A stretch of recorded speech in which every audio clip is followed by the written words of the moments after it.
Welcome back to some Animal Crossing New Horizons. I'm videodiary. Shall we see what's going on our lovely island of Fawnhollow today, where we'll be relaxing as per usual. I think that's very much become sort of like not the intro. Well, I mean, yes, part of the intro as well. I forgot what I was going to talk about. Hold on, where's my stream deck? It's over here. Okay, nice. Just got to have it on hand. No, the thing I was going to talk about actually, I was watching a video. I can't remember who it's by. It's by a YouTuber who does like writing stuff. I think it's called like, his name's something like Last Script Man or something like that, and I'll look it up in a sec. But good evening, everyone. We're now in Fawnhallow at 7:10 p.m. on Tuesday, December 19th, 2023. And you know, I like my video essays, I suppose. You know, I mean, it was going to be more to that sentence, but I couldn't think how to like continue on that sentence. So hold on, Last Script Man. It's something like that. Local Script Man. There you go.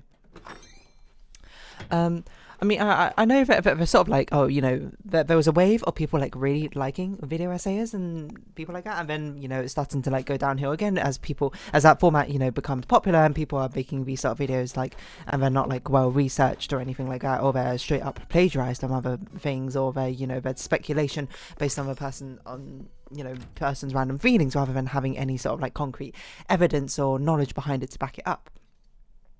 The real difficulty comes is you can only really identify the ones who are fake, I suppose, if you already have knowledge, I suppose, in the domain in the first place, which is not really what I watch those video essays for, which makes it like kind of troublesome, I suppose, in its own right. For example, Local Script Man, I haven't like watched all his videos. I watched some of his videos because some of them are pretty good, as far as I can tell, but I'm not like an expert writer. I'm not someone who writes screenplays like I think he does, or like a copy, is it called a copywriter, one who like proofreads things? I forget what the term is. I don't do any of that. I am like barely a hobbyist writer, and I'm not even a hobbyist writer really, especially because our writing group's been like kind of on hiatus for a while because we actually missed the last one, and we just kind of like forgot about it, and now it's a Christmas holiday, so now it's like kind of no one's really got time, I think, to do something like that. But like I'm barely like hobbyist. I'm like partially interested in being a hobbyist. So I mean, is he someone who's actually like saying good advice, or is it just complete nonsense? I don't know, but it sounds like to me like pretty good advice. At least, you know, he gives the point, and he gives up like evidence, I suppose, and explanation, I suppose, behind it as well. So it seems reasonably structured, even if it's not necessarily 100% factually accurate, which I don't think many things in artistic artistic expression can be. To be perfectly honest, it still seems like a good benefit. Enough to stoke discussion and conversation in your own mind about these sort of topics in the first place. But yeah, there seems to be like a sort of counter movement about like these video essayists who are not putting in the effort of that sort of thing. There was that one, I can't remember her name or whatever, but it was like a recent one who got exposed a couple months back or something, but like anyway, I'm not here to talk about drama because I don't really care about that. What I'm here to talk about is the video I watched about there was two videos I watched of him. One of them was about writing good speech, which I thought was a really like nice illustration. Which examples always work best to me, I think, for like understanding how something worked. And he does something, you know, which is really nice, as he starts with a very basic, boring speech of, hey, you know, this is a scene I want. It's a conversation between these two people. This is the information I want to get across. Okay, now let's write it without any sort of consideration to writing good speech or whatever. And they just like spit the facts back and forth. And he's like, all right, that's not very good. Here's how we can improve it. And when he breaks it down bit by bit, being like, okay, you know, how can we do this better? And he goes, that was okay, but maybe we can do it even better. Maybe we can illustrate something else. And those sort of building blocks, I think, are what demonstrates examples to me the best. Not examples, I mean, the literal examples, demonstrates concepts to me the best. Like, how do we put this thing into action? You do it for an example, show me a bad example, show me a good example. Even better if they are intrinsically tied together, like one being the good version of the other / the bad version of the other, which I really enjoyed. But the other one I watched, which actually really got me thinking about a concept which I never really understood how to put into words, but like illustrated it quite well. I can't remember what the video was actually called now I think about it. I think it was the one that was something mental health. I think it might have been that one. But I'm going to paraphrase it, and I'd implore you to watch the video itself if you actually want the concrete like ideas and concepts behind it, and rather than my own random rehashing, I suppose, of a story and my own thoughts on it. But the general concept being that characters are not intrinsically or extrinsically, I suppose, are not human beings. They are not, cannot, do not want to be, and will never be a human being. So, which is interesting because it's, you know, my initial reaction to that, and your initial reaction might be as well, yeah, but I mean, I know that, like, intrinsically, but why am I using the word intrinsically? But I know that, like, obviously, but that doesn't mean I don't want my characters to be lifelike or, you know, seem like believably real. And, you know, that statement, I suppose, by itself makes it seem like, hey, you know, characters can never be real, which is, I don't really think a point he was trying to make per se, that it's by trying to focus solely on the goal, I suppose, of making characters as realistic as possible, as true to real life as possible, misses the point of a character in the first place for the plot, for the story you're trying to tell, because, you know, real life is not always that interesting all the time. You know, if you turned your real life into a story, like a storybook right now, how much of it is going to be fluff? Like 95% of it. You know, but the days of you sitting in class, like studying something in school, is not going to be interesting. The days of you doing homework, the days of you working, you know, like a boring shift or something like that. People want the highlights. People want the interesting things to happen. Which brings me up to like a thing I talked about. I think it was in my Amari, like, post analysis afterwards, where I was just like, you know, stories intrinsically are biased towards the interesting things which happen, because if an interesting thing didn't happen, there wouldn't be a story to talk about or tell in the first place. But he brings up a very interesting concept about detaching the idea of characters having to be realistic or being a model portrayal of what realism is. It's the sort of thing where it's like you want realistic traits to them, but they should not completely model reality in its own right, because reality is, you know, unpredictable. It's, you know, it's not got the same story beats. You know, we living our own real lives, we don't have nice story arcs we go through. We don't have like tropes which we can fulfill or subvert. We don't have these relationships and dynamics which we can use through an analytical lens. We don't necessarily have symbols and images in our life which hold deeper meaning, which we can use to further the themes of a story and our relationships to them and how we progress and things like that. Essentially, we don't have that in real life. So, you know, by trying to make it realistic as possible, by like tackling things or creating these characters on my stories, I suppose the angle of, is this realistic or not, is kind of missing a point. You should be like, is it, one, plausible enough, and two, does it like serve the story, I suppose, like, does it make sense for it to be in the story, etc., etc. And I was like, that's a really interesting concept, because there's one thing which he said, but I'm going to paraphrase again, like all of these, like the general concept of your character is not made more realistic or interesting or engaging, or you're missing a point of a character by having a lot of fluff scenes where they do realistic but mundane things, you know? That's not how you make a more engaging character. It's much better to, you know, see the best 20%, I suppose, of a story character's life, rather than also see the rest of it, the boring 80% which comes with it as well. And I was like, you know, that's really put into perspective something which is, oh, hello, Tarantula, like, been on my mind. I, you know, have characters, you know, I'm sure everyone has like characters, if they like stories, I suppose, in their head, in their minds, about like what these characters might do, how they might interact. You know, this like theoretical story which I will tell one day through some medium of one kind or another, which I don't know. These things I want to happen, but you know, one thing that always bothered me is like the balancing of trying to think this character should be realistic. They need to be like a reflection, I suppose, of reality, but also the idea that with realism comes a lot of very boring things as well, you know, like I want to portray this character as realistic and believable. Okay, so does that mean I need to figure out how they respond if they saw like what order do they buy groceries in, I suppose, or like what number of alarms do they set when they wake up? But these things, well, maybe they could be interesting like tidbits. These are things like you maybe sprinkle in like a guidebook or something with your characters. They don't contribute to the story in any way unless those things are like thematics, I suppose, in your stories, and are used as like items to to bear resemblance to the theme that you're trying to further explore with this character, etc., etc. And I've never seen it put so... I mean, he puts it a lot better than I do.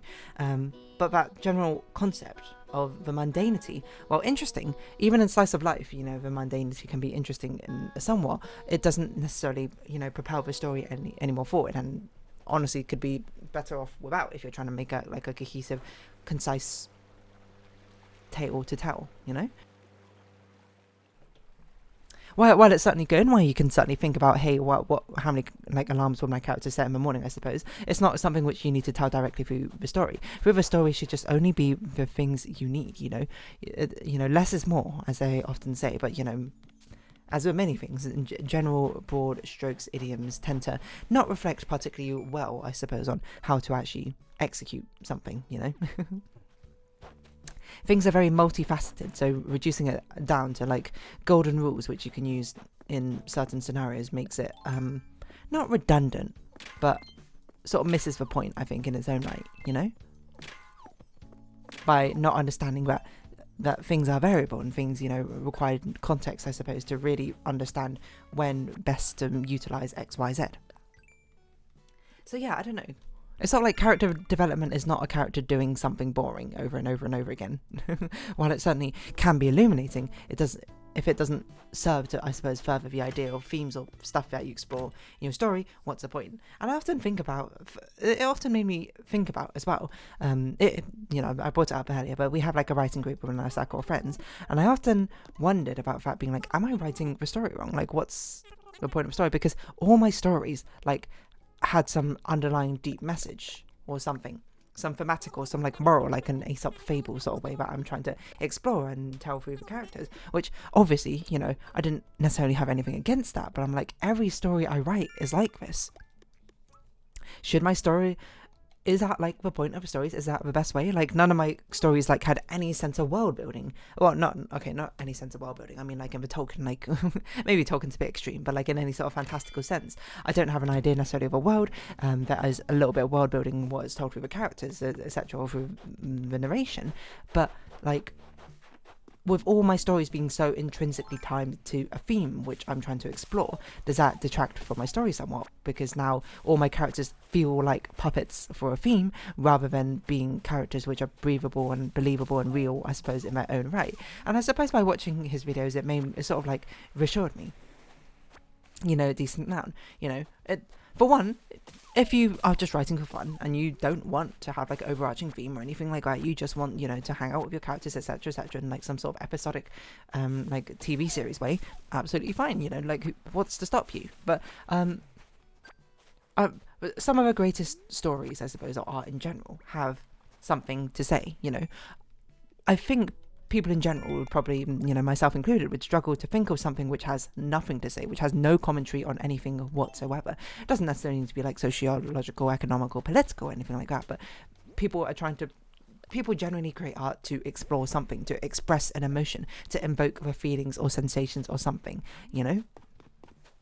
Unless it's a literal, like, biographical sort of like non-fiction book, that's generally what people create things for, myself included. So one, there's nothing to be ashamed about, and two, if anything, that's kind of a good thing, because as I understand from his videos, that it's a lot better to go theme out from creating stories rather than character out from creating stories, because characters are rigid. You kind of like, you would have to kill your darlings otherwise,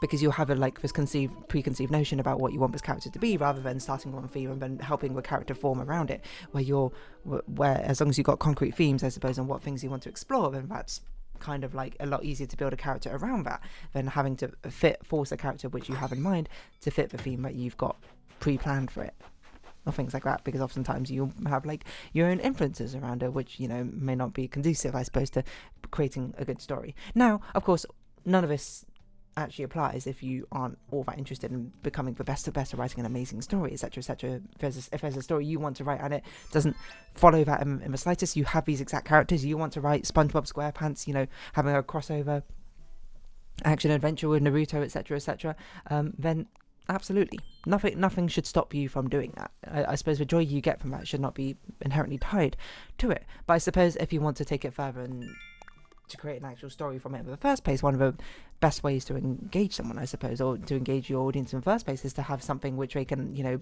sink their teeth into, right?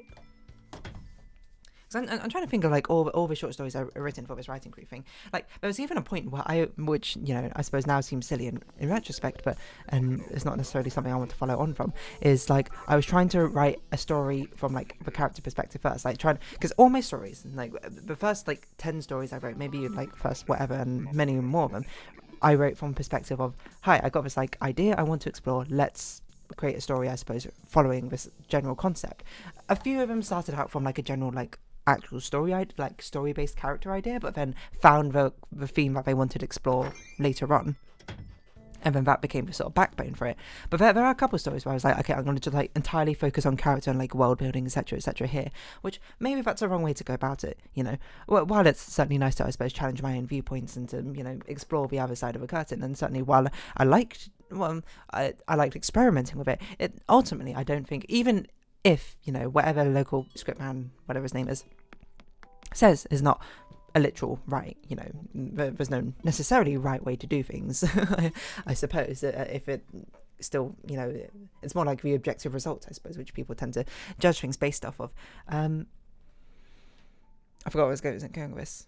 I should still just, you know, I should write what I like to do in the first place, I suppose. I suppose it's easier for me to say that because the way I like to write sort of aligns with what he was saying was like good writing practice in the first place. Maybe if it was inverted, like really like writing character out first rather than theme out, then maybe it wouldn't be so easy, I suppose, to talk about.